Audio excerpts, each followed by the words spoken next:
Good evening. So we're going to get started in a minute. So like I said earlier, if you'd like to have your child go out, or if your child is going to be difficult with Father Gregory because he even grabs the attention of children.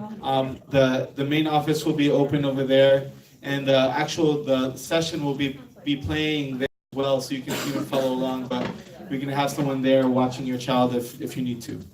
I'm so happy to have Father Gregory here. Father Gregory Horton is the pastor of the Holy Myrrh-Bearing Women Orthodox Christian Church in Bonners Ferry, Idaho.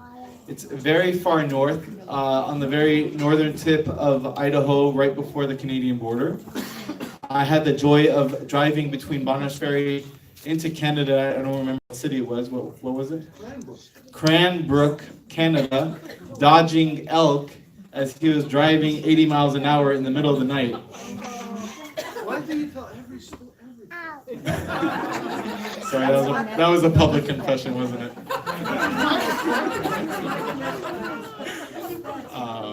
Father Gregory is a great joy. He is one of my sponsors in ordination to the priesthood. He led me around the holy table in my ordination. Father Gregory has been a priest for many years. I'll share more of the bio details tomorrow. But Father Gregory tonight is actually going to share a lot about himself with this in the discussion of our topic tonight, joy in parenting. Joy in parenting. So I will leave it to him then to share more about himself as he gives his presentation. Welcome.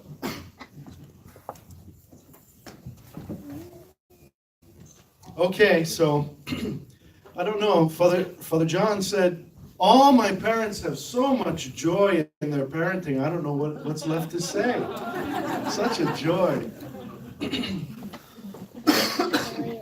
Actually, I don't want you to get, to misunderstand. Like, he told me the topic for the whole week is called Joy to the World. Joy in the midst of suffering or in the midst of struggle. Now, that's not exactly necessarily synonymous with joy in the midst of parenting. Please. But, we have to talk about doing something very informal tonight. Tomorrow, I have a formal presentation, 3 sessions, whatever. But I thought tonight, since I have 7 children and 6 grandchildren, yeah, right? 7 children and 6 grandchildren, and they each have a story, and each of the stories has to do with their father, how we're going to orient ourselves in our life and our whole family around Christ. And around Christ. And that's going to be the main theme tomorrow. How God loves us and how we love Him and how that brings joy, ultimately. Because to parent, I don't get it. I don't know how anybody can parent without Christ. To me, it's an unbelievable misery to have to go through like all the things that your children are going to go through and that they're going to bring us through without Christ.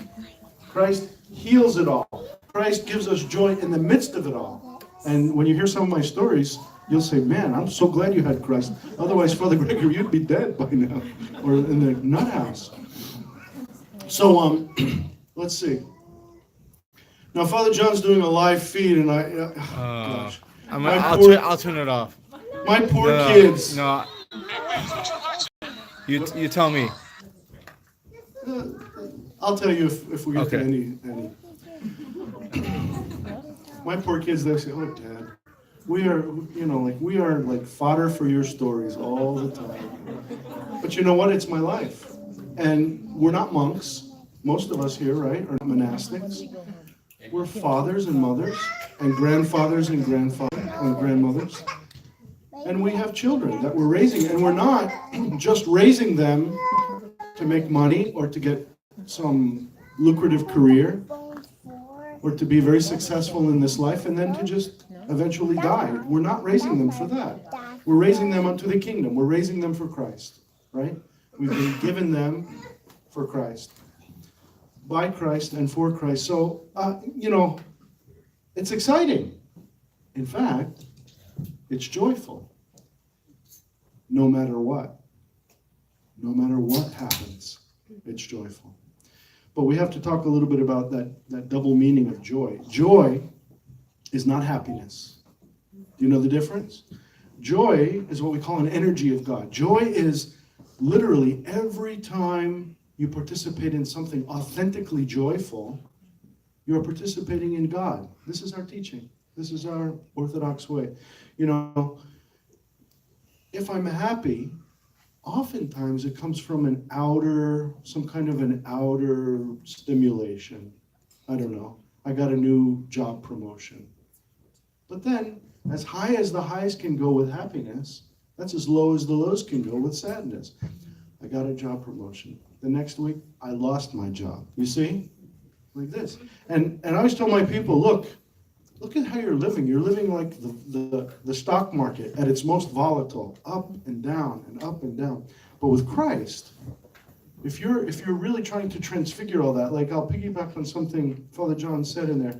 He said, preparing, like this time of the year, preparing the manger, preparing the cave of your heart.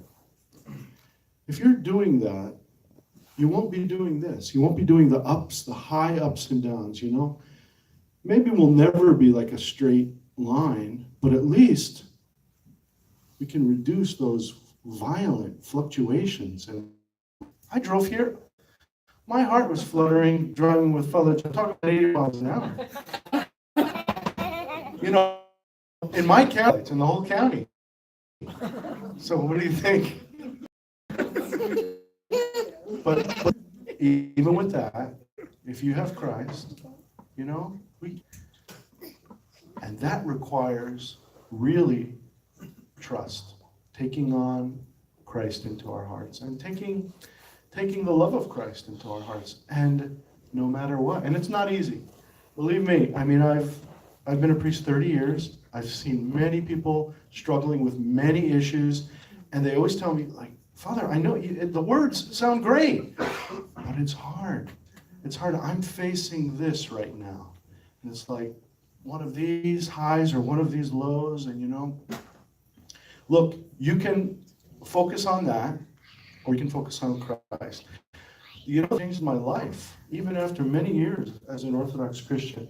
He says, look, in his book, Wounded by Love, you can face evil, or face sin, or face a problem. But what do you think is going to happen if that's what you're doing? If you're facing if you think spiritual warfare is like putting up your dukes and going after evil face to face, guess you're going to lose. Guess what? Every time you're going to lose. So Elder Porphyrios teaches that rather than face it in whatever form he takes, around. Turn your back on evil. Turn your face towards Christ. Put anything evil behind you. Put anything problematic behind you. In other words, don't focus on it. Because when you focus on it, it's in your heart. It's part of you. It's deeply embedded in you. But when you're focusing on Christ, you turn this way, you say, Lord, I have something behind me. I have something nipping at my heels. You take care of it. It's reminiscent of Peter walking on the water, right? Remember? Like the minute he takes his eyes off Christ and looks at his problem, he's got a problem. The minute we take our eyes off Christ and our hearts away from Christ and our love away from Christ and redirect it somewhere else, that somewhere else is going to control us. That something else is going to just overwhelm us, actually. And that's what people are doing. That's what the madness around us is all the time, being sucked up by all the problems. Now look, some of you have small children here.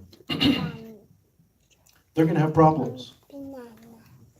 They're living in a fallen world. It's always been that way.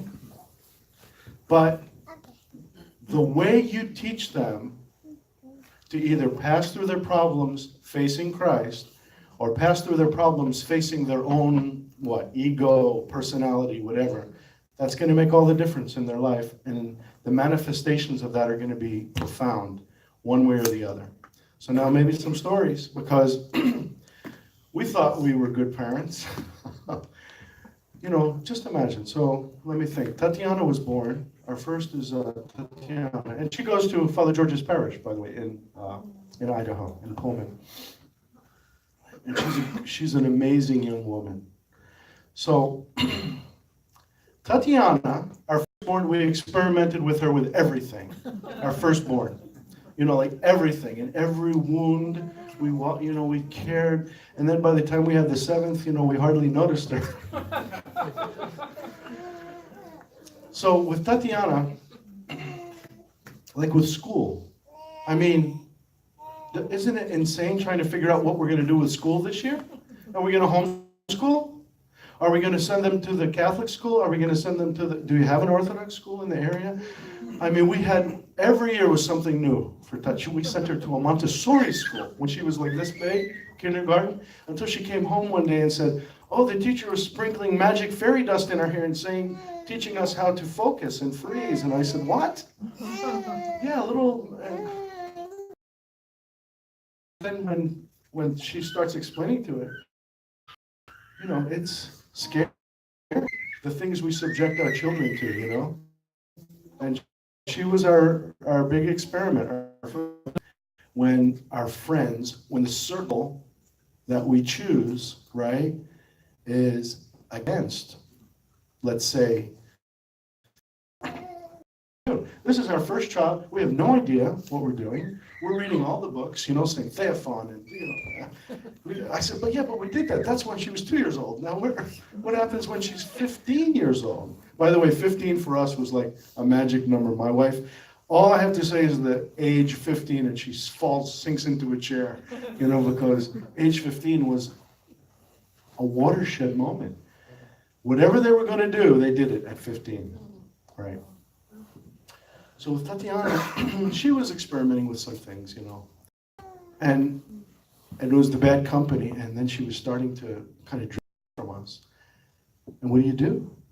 I mean, you pray, but also, I felt the need that, we had to intervene some way. So what did we do? Of course, any Orthodox priest is going to do. Did you do that? So I said, you know what? We'll visit all the saints. We'll go to the monasteries. It'll be a joy. A joy. And it was, actually. Believe it or not, unbeknownst to me, this trip changed her life. And I'll tell you, I can pinpoint the exact moment when it happened. First of all, we were, together and talking a lot, which was good. But then, and by the way, that's not a bad idea. To talk to your children, and to actually listen to them, and listen to them when it hurts. Because Christ listens to us when it hurts. How was your deepest confession ever?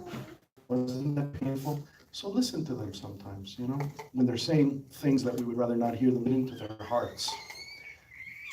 That's not happening as much as it should. Even in Orthodox Christian families, we're not connected in the heart as much as we should be. So I was able to do a little bit of that on this trip with her. And then we went, it's amazing. Whenever you go on pilgrimage, I don't know if you've been abroad and going, you meet people. One lady, we met her at the monastery, and she said, I'll drive you up to, you can use my apartment, just stay in my apartment. It's an extra apartment. So she gave us her place to stay. And then she said, I'll drive you. Where do you want to go? I said, we want to go see St. John the Russian. Now, do you know his story? It's an amazing story. But I won't tell it. I will say, though, that it's far. It's on an island, far, but you have to take a bridge. And so she said, okay. And she drove us 2-3 hours, whatever it was. I'll tell you this much about St. John. He was so that the Turks burned his body because so many miracles were occurring after his death, even. Prayers were being answered. Even prayers of the Muslims, were being answered by St. John the Russian. So, if you go to the island of Evia, to the city of Prokopi, and go to the church, you'll walk into the church and you'll see just on the left side there a small coffin, like half the size of the table here. And there's the burned, shrunken body of St. John. And I knew he was there, and I had her read the life of St. John before, like in the car, 2 hours there. I said, here, read his life, and this is who we're going to be venerating, his miraculous relics. So I went in full of tears, like sobbing, the deep sobs that you have when you're mourning. Just, I said, wow. And so the gal who drove us, she said, well, Father, we got to get going. I said, listen, go wherever you have to go. If I stay here for the whole rest of my pilgrimage, this is my whole pilgrimage right here, right? Not every parent is blessed to have a moment like that where his daughter or son makes the transition from this being the faith of my parents to this being mine. And from that time on, she was ruthlessly Orthodox. When I say ruthlessly Orthodox, she's more than her dad, that's for sure. Like, for instance, she eventually married a Canadian who was, She eventually married a Canadian who I didn't know this at the time.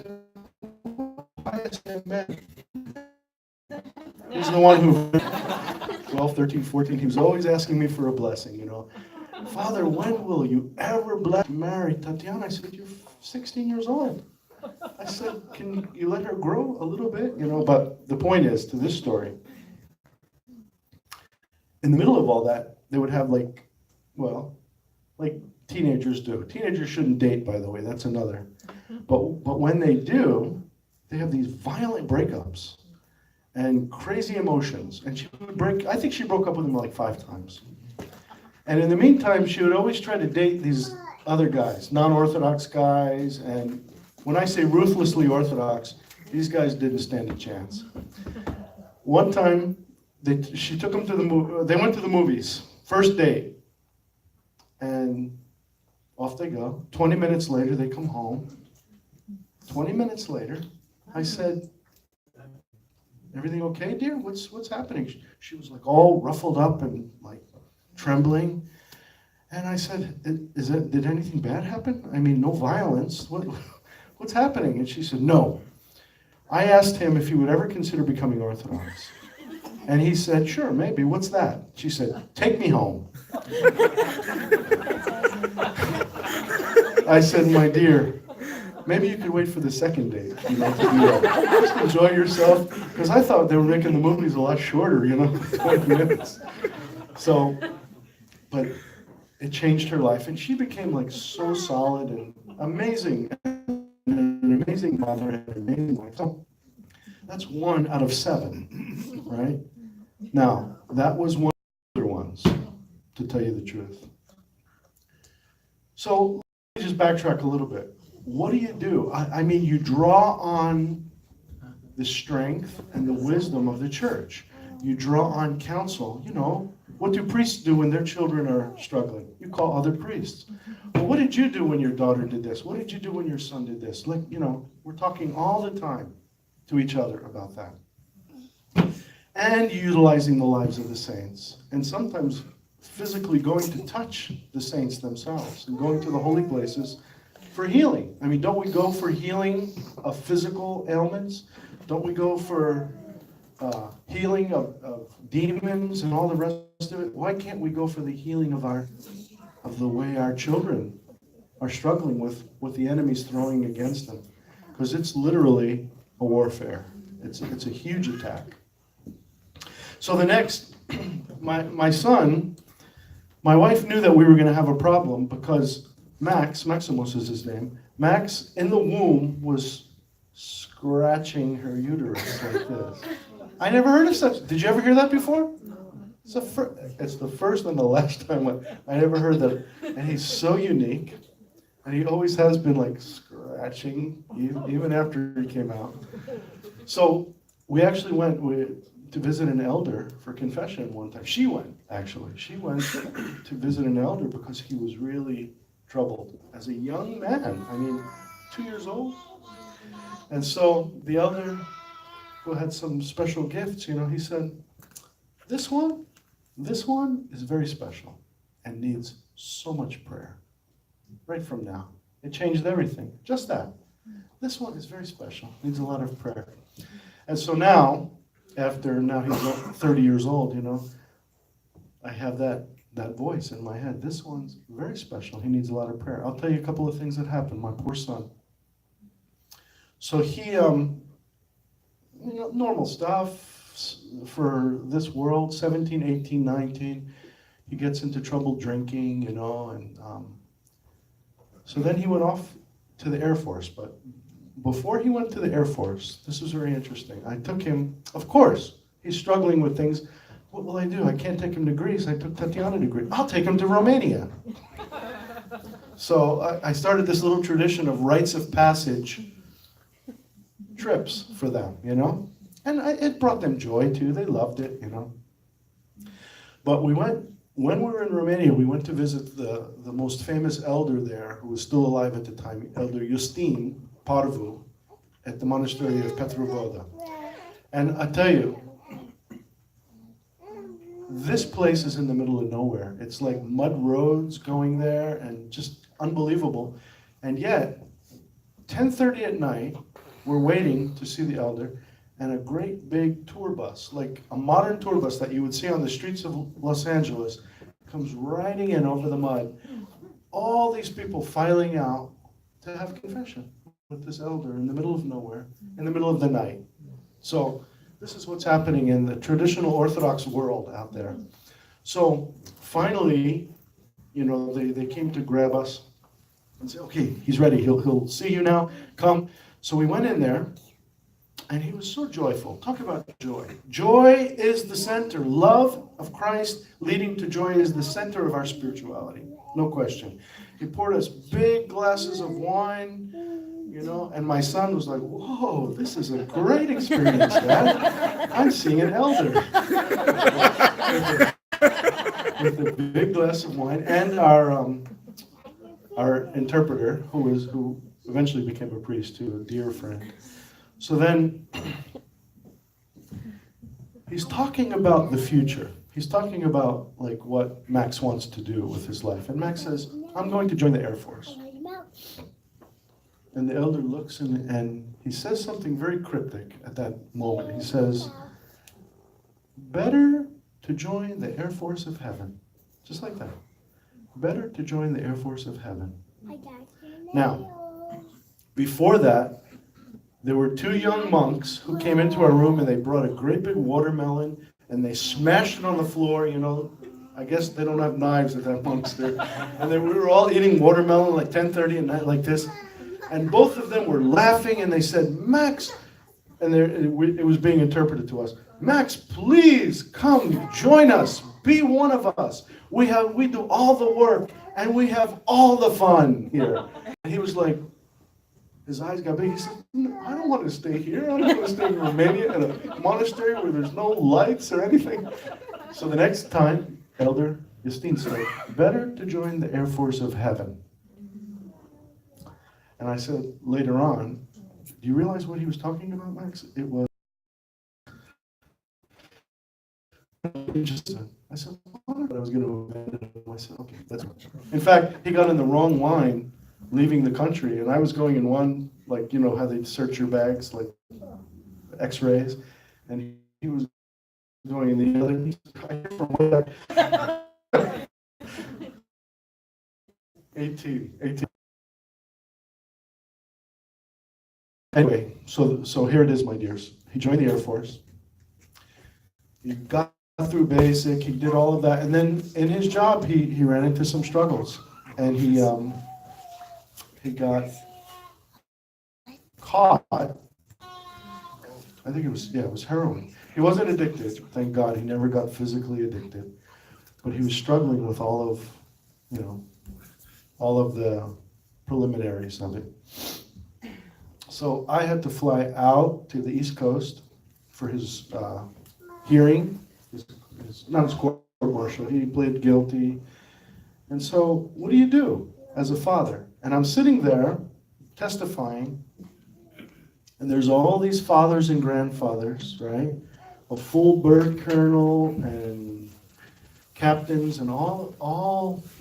And so I told him, I said, look, I was tough on him. It's hard to be a pastor's son. I was just trying to.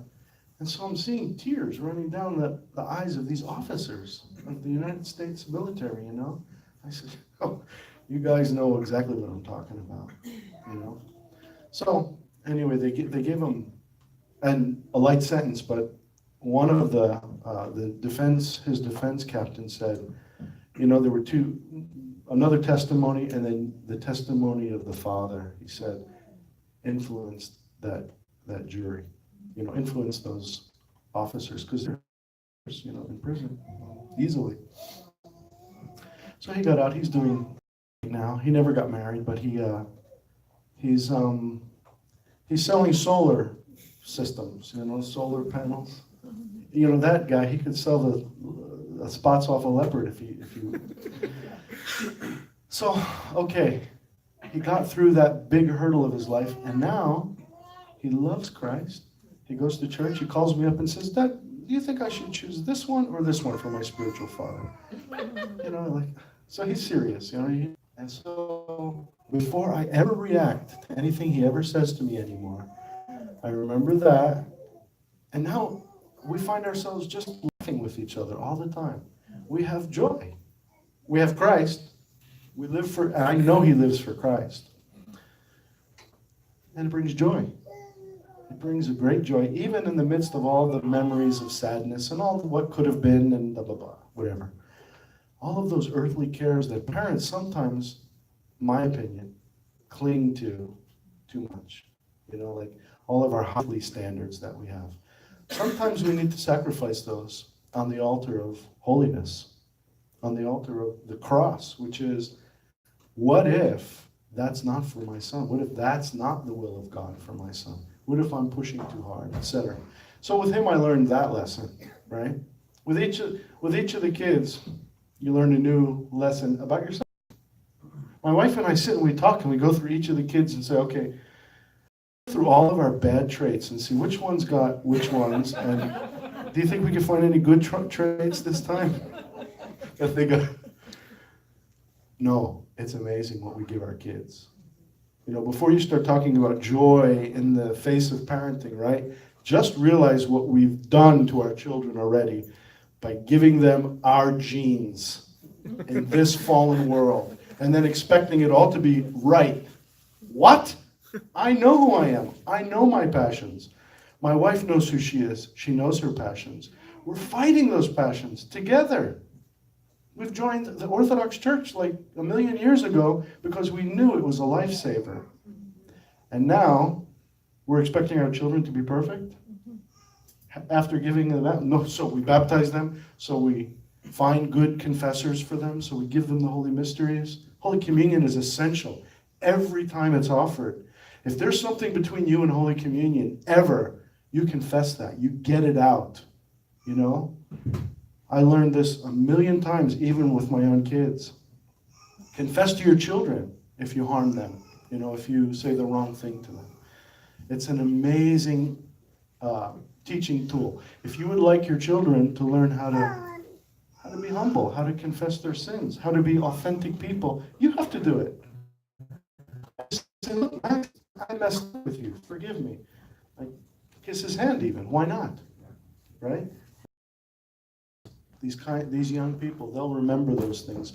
More lectures and all the sermons in the world. Max was always good at this. Hey, Dad, you remember the sermon you gave Great Lent 1997? Third Sunday? I said, no. He said, well, I do. And you said, he's amazing. And now you're doing this. I said, stop. That's not fair because you live with me. Do what I say, not what I do. I'm teaching the maximum and I'm trying to live the minimum, Max. But you know what? You have teenagers, preteens even, they smell hypocrisy a mile away, right? How will you have joy in your house? How can we have joy raising them when we're not authentically Christian ourselves. You won't have joy even in that, even without children involved. If I'm living a double life of some kind, hypocritical or whatever, I have to straighten that out if I want real peace and real authentic joy, right? And that's not hard to do. It just takes humility. It just takes our teenager to say, what are you doing? So you're right. For us to just say, you're right. Son, I won't do that anymore. Okay, so let's see, that's number 2. There's 7. No, I'm not going to go through all. By the way, the last 3, we adopted 3 girls from the orphanage in Guatemala, the Orthodox orphanage in Guatemala. So the oldest came over at 12, 9, and 6 when they came here. And now we have 1 left. Natalia, who was 6, is now 17, and she's the last at home. So I'm speaking with joy, with a full voice. And it's nice, I was just telling someone here, I said, look, we had Thanksgiving. I had 5 of the children, 6 of the grandchildren. It's so nice. It's so joyful, isn't it? Those of you who are grandparents know the joy of grandparenting, but we know also the sorrow of our children as they have to go through the same kinds of things. And they better have Christ. They better have Christ. Because as we're looking at them, we say, my gosh, this world is barraging them. It's an amazing. Here's my daughter. She called me a couple years ago when her oldest son, my oldest grandson, was in first grade. First grade. Catholic school in somewhere in eastern Washington. In a farm town. 30 kids in the whole school. She comes home, tells my daughter, he comes home, tells my daughter, hey mom, did you know a boy can marry a boy? Came home and said, 5 years old, what is first grade, 6 years old? She called me up in tears, right? My daughter who's more Orthodox than me. And I said, don't overreact, stop. Go talk. Of course the teacher didn't say that. Some other kid said that, We have to realize that these guys are going to be way more influenced by 30 young people surrounding them than by one parent who they don't get very often these days in this crazy world. We have to do something about that. We have to look at that seriously, because the world isn't offering joy. It's offering like some kind of a false temporary happiness, right? And it will try to seduce our children into that happiness. So if they don't have a taste for that authentic joy, that depth, right, that will protect them, that will insulate them from anything that the enemy wants to throw at them, well, they're going to be prey. They're going to be easily overtaken by the enemy. So we have to plant these seeds deep, and we have to plant them early enough too. And we have to keep reinforcing.